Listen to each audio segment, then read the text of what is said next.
quand on a mis en place une politique d'exil fiscal comme Florent Pagny, on ferme sa gueule.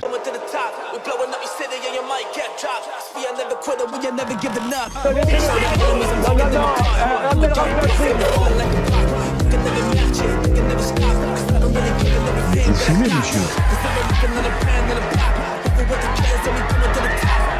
Le football, il a changé. Oui, peut-être.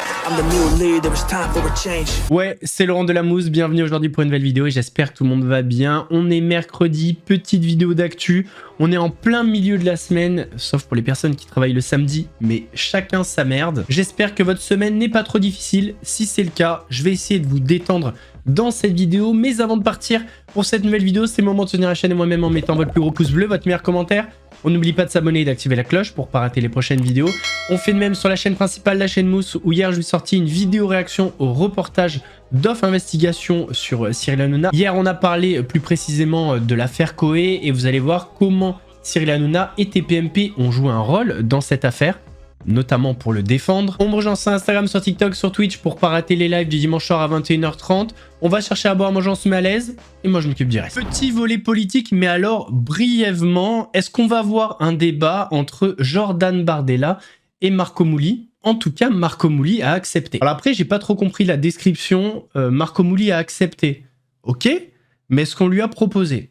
Ça, c'est l'inconnu. En tout cas, il veut faire un débat avec Jordan Bardella. Bardella, il y a une chose que je vais te dire comme ça, tu sais. Tu me fatigues, je t'aime bien en tant qu'homme, mais pas dans ta politique. Tu sais, au début, tu parlais des juifs. Maintenant, les juifs, ils t'adorent parce qu'ils croient que tu les défends. Tu les défends. Ben après, tu parles des arabes parce que tu as besoin d'un sujet politique. Les Chinois, les Portugais, où ils sont dans tout ça? On est les seuls, arabes et juifs. Il y a une chose que je vais te dire. Ton débat, je vais le faire, et tout de suite.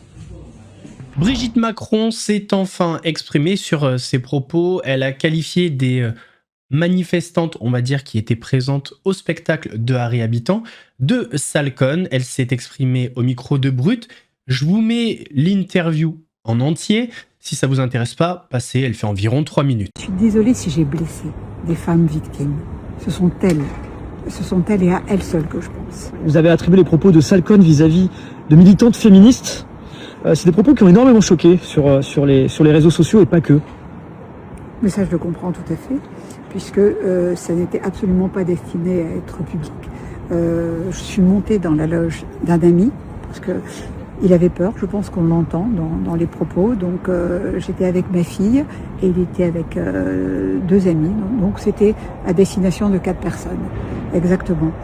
Et quand il m'a dit j'ai peur, effectivement, je me suis fâchée. J'ai dit maintenant, on va t'aider. Donc d'une manière très directe.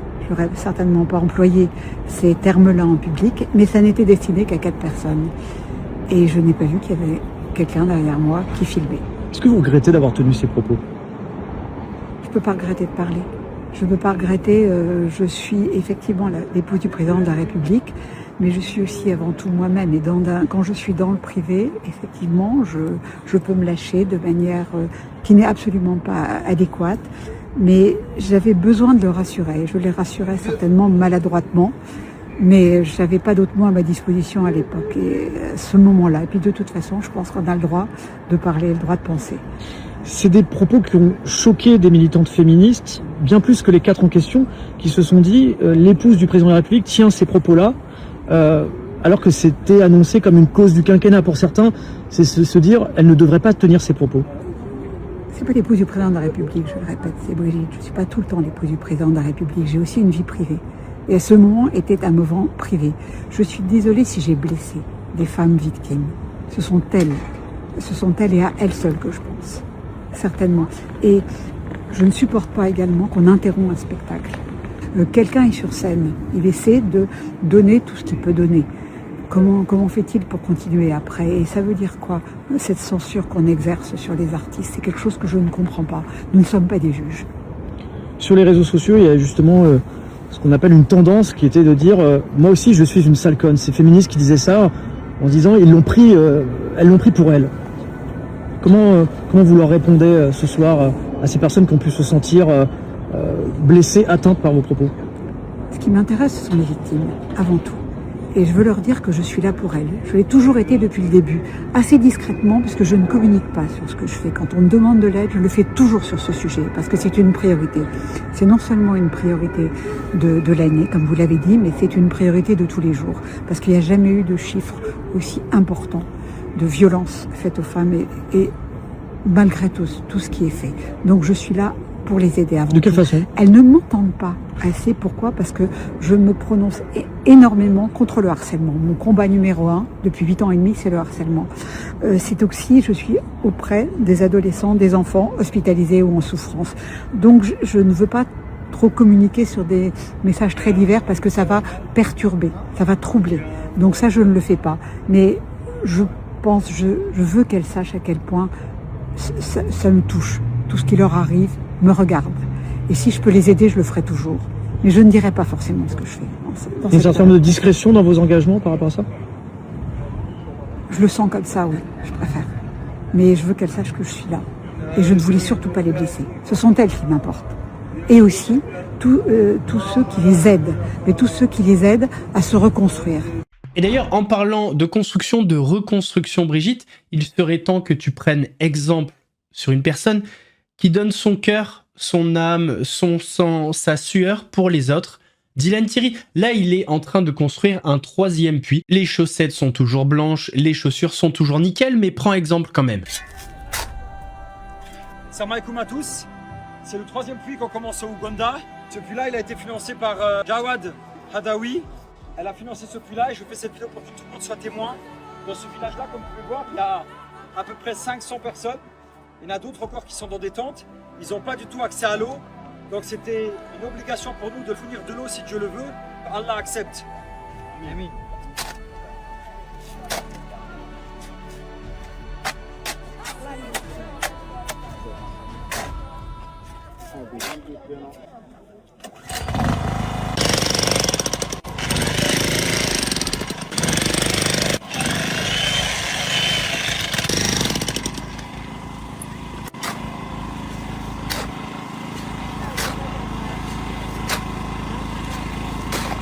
Sur le plateau d'Estelle Midi, Baptiste Desmontiers s'est fait remarquer en mettant un scud monumental à Florent Pagny. Moi, je serais d'accord pour que quand on a mis en place une politique d'exil fiscal comme Florent Pagny, on ferme sa gueule sur la politique intérieure française. Il a décidé de frauder l'État, il a décidé de partir. Il n'a pas fraudé l'État, il a encore le droit de partir à l'étranger. Hein. Non, il y a fraude fiscale quand même. Moi, je suis pas super envie de la politique fiscale ni de la politique sociale de Javier Milei en France.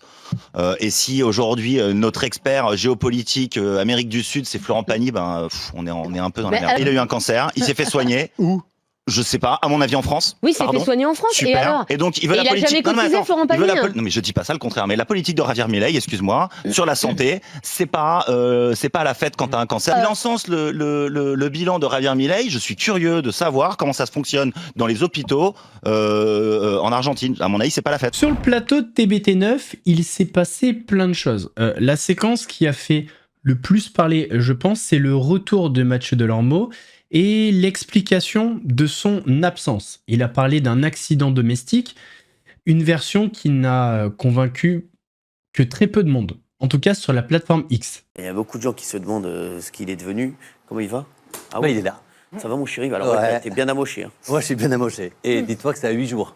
Non mais c'est vrai, mais c'est un truc de dingue. Je t'ai montré la photo le premier jour. Non mais c'est un truc. Alors j'ai pas voulu la montrer. Non, j'ai pas voulu. Mais c'est parce vrai que vraiment ça fait peur. Non mais c'est fou. Et là vraiment, tu t'es. Ah, je me suis vraiment fait peur. Et personne ne croit à ce qui s'est passé. Non mais c'est ça. Alors tu veux que on se dit tout, Mathieu. Ouais. Même moi, tu es mon ami, mon frère. On s'est appelé. On s'est eu.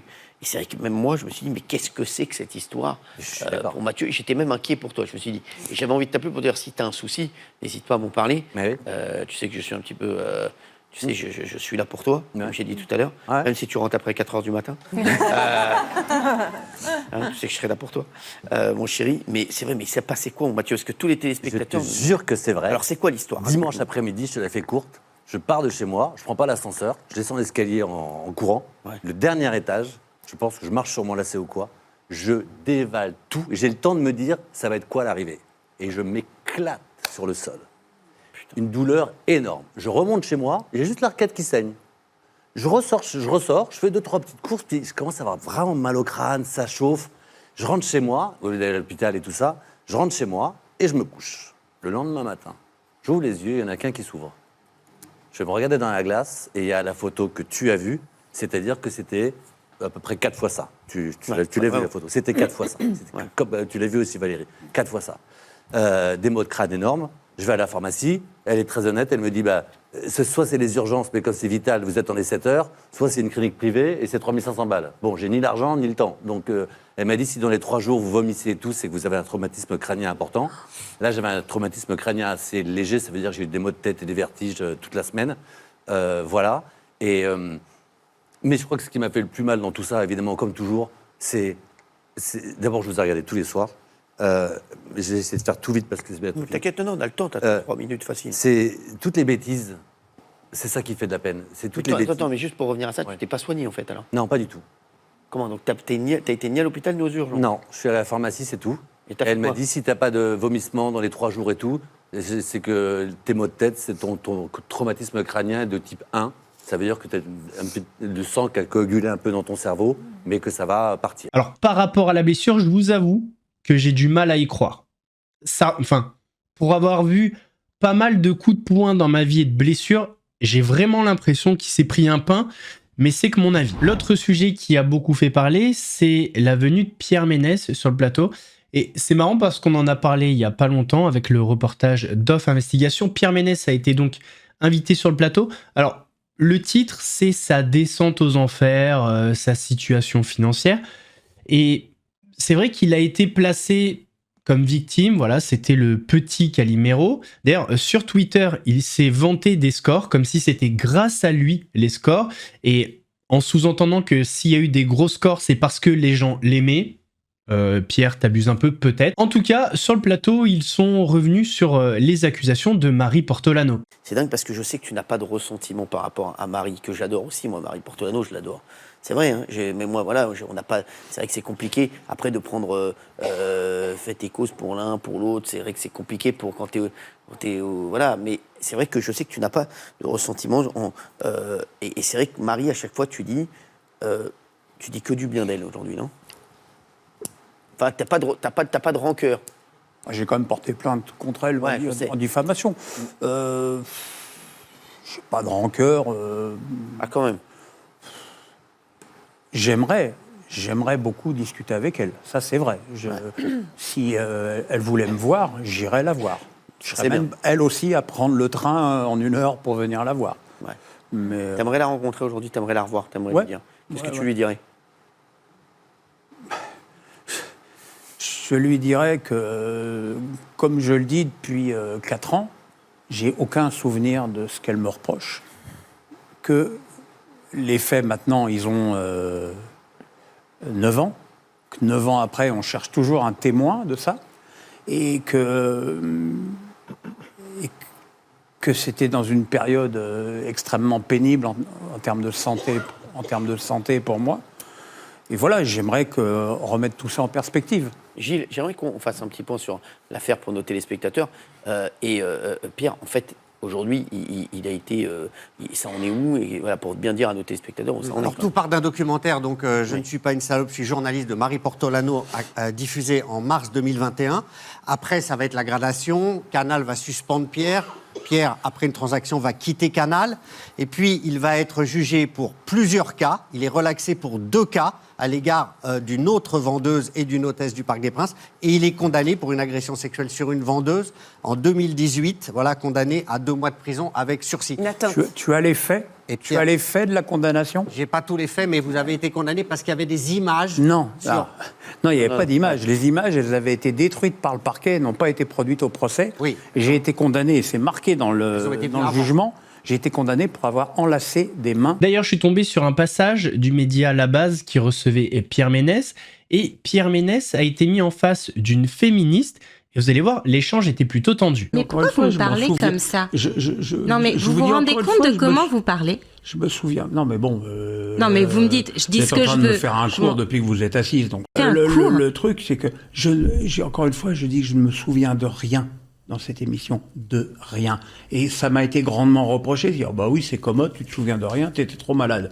Allez hop, affaire suivante. Mais et je suis une excuse, sa santé, le fait qu'il se souvienne de rien. Je suis non, désolé. C'est absolument pas une excuse. Je suis désolé. C'est la réalité.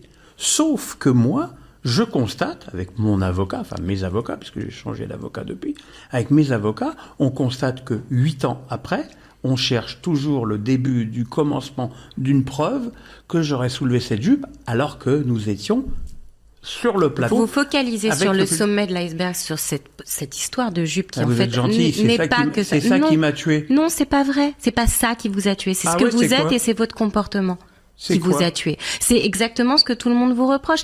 Encore une fois, la justice, c'est pas parce qu'il n'y a pas de preuves qu'il n'y a pas de faits. C'est pas parce que quelqu'un perd un procès qu'elle n'a pas eu raison d'y aller. C'est pas parce qu'on n'a pas réussi à trouver la preuve matérielle qu'il n'y a pas de quoi se remettre en question. Quelqu'un qui a envie de se remettre en question, il dit « pardon si j'ai fait ça ».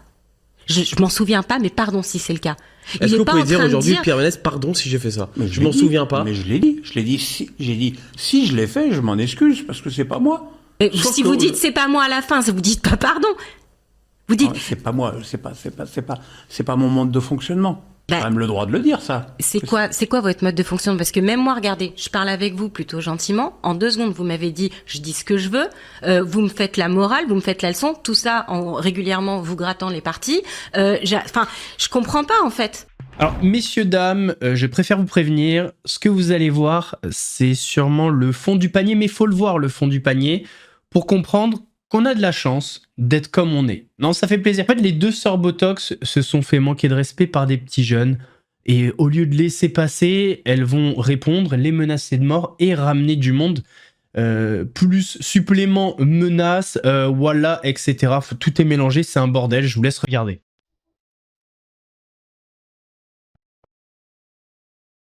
Fils de putain! Gros fils de pute, toi tu as manqué de respect! Mon petit frère il va te piquer ta mère! Voilà. Reste là! Reste là mon petit frère, il va te piquer ta mère! Reste là! Reste là! Il va faire de l'argent, clochard! Donc voilà, on va vous expliquer exactement pourquoi on a posté une vidéo juste avant. C'est très grave. C'est très grave ce qui s'est passé. En fait, on était sur Roubaix et je suis descendu vite fait pas loin du cinéma à la place où il y a le géant. Ouais, c'est quoi, c'est Leclerc. Ouais, mais c'est au café. Voilà, c'est où il y a le cinéma à la place de Roubaix. Et on est descendu vite fait récupérer un truc, on est remonté dans notre voiture. Et le temps de remonter dans notre voiture, on est passé devant le cinéma et où il y a le café de Roubaix. Et en fait, il y a 3 petits qui vont commencer à nous reconnaître et à nous dire Sephora, vous avez volé un Sephora, genre très malsain, alors qu'on les calculait même pas, genre on avançait comme ça. On n'a pas calculé. On calcule personne. On entend des insultes. Et on entend les insultes, mais vraiment genre quand on les calcule pas, ils continuent à insulter. Ouais, les sœurs Bogdanov, oh grosse pute, oh viens me sucer là. Et genre vraiment choquant, alors on a une putain de grosse famille. Ça, vous savez pas, voilà. Et vraiment, dans notre famille, il y en a qui rigolent vraiment pas. Donc, on a passé un coup de fil. 10 minutes après, la personne, elle était là. 10 minutes, la personne, elle est venue en voiture en balle. Elle est venue. Il a dit, ils sont où? Et le mec qui m'a insulté, t'as une doudoune Barberie, t'as une fausse Barberie là. Wallah, tu vas te retrouver en même pas 1 heure. Là, c'est simple, il y a plein de gens qui te cherchent. Voilà, vraiment, on n'est pas des petites, tu vois. Tu peux pas nous insulter comme ça, comme tu veux. Je vais laisser quelqu'un nous manquer de respect. Et je t'ai pris en vidéo, il y a ta tête. Wallah, il y a une équipe qui est sur toi là, franchement, ils vont tuer. Wallah, espèce de clochard. Maintenant, c'est simple. Par là, cache-toi, j'arrive sur le courant, il y a une équipe qui est à ta recherche. Wallah, t'es mort. Et à ta photo, il y a la victime, t'es parti. Ouais, il fallait rester. J'aurais été trop contente que je te vois ensemble. Juste un truc à dire, cache-toi, voilà. Parce que t'es mort. Et même si ce cache trouvé, c'est voilà, clochard. On va te retrouver, c'est simple. Voilà.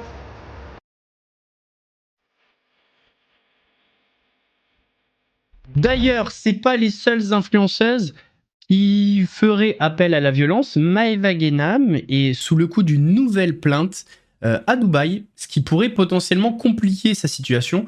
On se rappelle qu'elle avait déjà été travel ban. Cette nouvelle plainte pourrait aggraver la situation. Je peux pas dire de nom, etc. Mais j'ai une influenceuse qui arrête pas de m'harceler, ça fait 2 ans maintenant. On est déjà passé en jugement il y a 1 mois. Et parce qu'il y a 2 ans, elle m'avait sauté dessus sur mon lieu de travail. Et il y a 2 semaines, elle est revenue encore sur mon lieu de travail et elle m'a sauté dessus encore une fois. Donc là, j'ai ouvert une plainte. J'avais déjà ouvert une plainte il y a 2 ans à Dubaï. Là, j'ai rouvert encore une plainte sur Dubaï. J'aimerais savoir si quelqu'un sait comment ça se passe pour aussi ouvrir une plainte en France. J'ai vraiment besoin de savoir comment procéder à ça. Parce que vraiment, je suis fatiguée de son harcèlement. C'est plus possible. Et en fait, je supporte plus de voir que sur les réseaux, ça fait... Elle est là toujours en train de vous parler de Dieu, je suis une bonne musulmane, alors que non. Non, c'est le shaitan en personne, je vous le dis moi. Cette personne-là, c'est le shaitan en personne. Ça fait... Moi, je vais à la Mecque, moi ci, moi ça. Non, tout ce que tu fais, c'est que du mensonge sur les réseaux. Tu mens aux gens, mais comme on dit, il y a une seule personne à qui tu peux pas mentir. Enfin, à Dieu, tu peux pas mentir. Dieu, il voit et il entend. Et tous les jours, je reçois des messages. Enfin, on vient me voir personnellement. On me dit retire la plainte, on te donne de l'argent, retire la plainte. Mais les gens, ils ont pas compris que c'est pas une question d'argent. Je suis pas une affamée d'argent. C'est pas une question d'argent, c'est une question de principe. Tu peux pas venir et m'humilier sur mon lieu de travail. Tu peux pas venir et recommencer à chaque fois les mêmes bêtises alors que t'es passé en jugement pour ça. Et tu recommences. Ça veut dire en gros, tu pisses sur la justice à Dubaï, tu pisses sur tout le monde. Et les gens ils sont là, non mais elle va venir, elle va te dire, elle va te demander pardon. C'est pas, elle s'excuse parce qu'elle regrette ce qu'elle a fait. Parce que en vrai cette personne-là, je lui ai jamais rien fait. Cette fille-là, je ne la connais même pas, à part à la télé, oui. Ok, tout le monde sait c'est qui, mais je ne la connais pas cette fille-là. Ni personnellement, ni intimement, ni rien de tout ça. Et ça fait 2 ans, ouais, qu'elle m'harcèle, qu'elle me saute dessus à chaque fois. Et je peux plus. Et il faut arrêter de remettre les choses sur la religion. Quand tu parles de Dieu, tu sais que le mal que tu as à me faire, c'est gratuit. Je t'ai rien fait dans ta vie, moi. Est-ce que vous êtes déjà posé cette question? De quel parti politique Dieudonné serait-il le plus proche? Eh bien, voici la réponse. Moi, je suis des extrêmes. Parce que je pense que la justice, elle est extrême. La vérité, elle est extrême. Donc moi, je serais plutôt LFI, RN. Voilà. Et si ces deux-là arrivaient à se rassembler, là, j'y retournerais voter pour ces gens-là. Mais maintenant, j'ai pas... En fait, je suis contre le centre, l'extrême centre du pouvoir, la mafia. Je suis pour ceux qui sont en périphérie, qui ne bouffent que les miettes pour l'instant, qui n'ont pas les grosses parts de gâteau. Et voilà, le jour où ils auront la part de gâteau, certainement je serai pour les autres. Mais en tout cas, je suis pour les... ceux qui sont exclus à l'origine, c'est ça Oui, que tu veux dire. je suis pour ceux qui sont ostracisés par les médias. Donc le RN. Mais en gros, s'il y avait un second LFI. tour, Marine Le Pen, Jean-Luc Mélenchon, tu te situes où?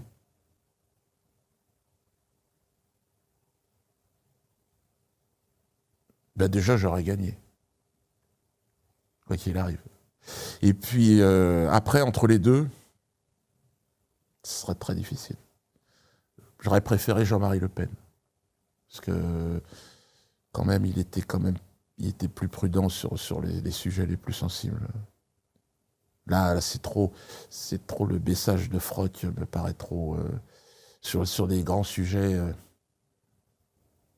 Parce que tu es le fruit de ce métissage. Ouais. Ah ben moi, le jour où il y a le Mélenchon ou Le Pen, j'ai l'impression qu'on va changer de monde. Ouais. Là, il va se passer quelque chose. Mais ils me traitent d'antisémite, les filles. Alors, je te dis. Et le RN, ils me traitent de rien. Ils sont plus respectueux quand même. Messieurs, dames, on arrive à la fin de cette vidéo, j'espère qu'elle vous a plu. Si c'est le cas, votre plus gros pouce bleu, votre meilleur commentaire. On n'oublie pas de s'abonner et d'activer la cloche pour ne pas rater les prochaines vidéos. On fait le même sur la chaîne principale, la chaîne Mousse, où hier, on a fait une vidéo réaction au reportage d'Off Investigation sur Cyril Hanouna. On me rejoint sur Instagram, sur TikTok, sur Twitch pour ne pas rater les lives du dimanche soir à 21h30. Nous, on se donne rendez-vous demain pour une nouvelle vidéo action. En attendant, prenez soin de vous. Laurent de la Mousse vous salue.